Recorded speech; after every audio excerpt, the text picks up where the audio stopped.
السلام عليكم حبايبي، شلونكم؟ ان شاء الله كل بخير وعافيه. اليوم جبت لكم وصفه جديده. اكو بنات يعني كتبوا لي بالتعليقات قالوا احنا بشرتنا كلش جافه، فشلون يعني نعالجها؟ حبايبي، احنا هسه بزمن يسمونه زمن الدلع، فالكل تحب الاشياء اللي جاهزه والمتوفرات بالصيدليه او بمحلات التجميل. انا هاي الوصفه رحت بيها لايران، فتغير عندي الجو، فصار عندي وجهي شلون اللي يعني بعد هسه احنا مقبلين على فصل الشتاء، فيصير جفاف بالوجه، يصير احمرار بالوجه، يعني شلون مثلا نقول بالعاميه يصير مشق بالوجه. واكثر شيء اللي يعانون بهذا الشيء الاصحاب البشره الجافه. فهاي العصارة هي كريم أوكسوفيت. هاي العصارة طبعا هي كريم مو مرهم. هاي استخدمتها وجبتها، يعني كتب لي اياها دكتور ايراني، فاجيت للعراق لقيتها هم متوفرة.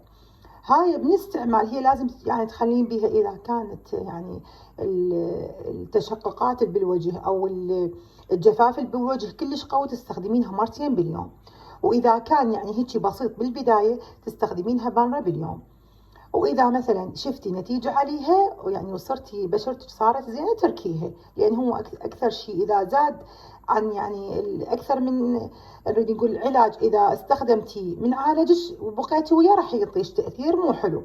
فانت اذا شفتي نفسك يعني هاي فادتك العصاره وخلص من عندك التشققات والحمار من الوجه تركيها.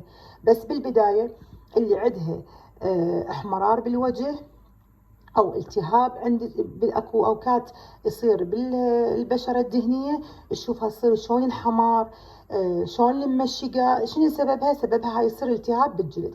هاي العصاره كل زينه مجربه. فقلت لكم هي هاي مشهوره حتى بايران، ومن اجيت لقيتها بالعراق هم متوفره.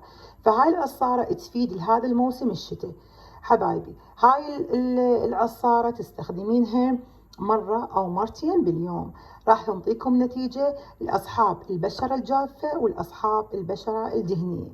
البشرة الجافة يستخدمونها هواي، لأن دائما يصير عندهم التمشك، تقشر الوجه، انشقاقات. هي هاي راح تفيدكم، استخدموها وإن شاء الله راح تنطيكم مفعول. وهي هاي أحسن يعني كريم، احسن عصاره. هي هاي اقوى عصاره هسه موجوده يعني نريد نقول بالصيدليات، هي هاي العصاره.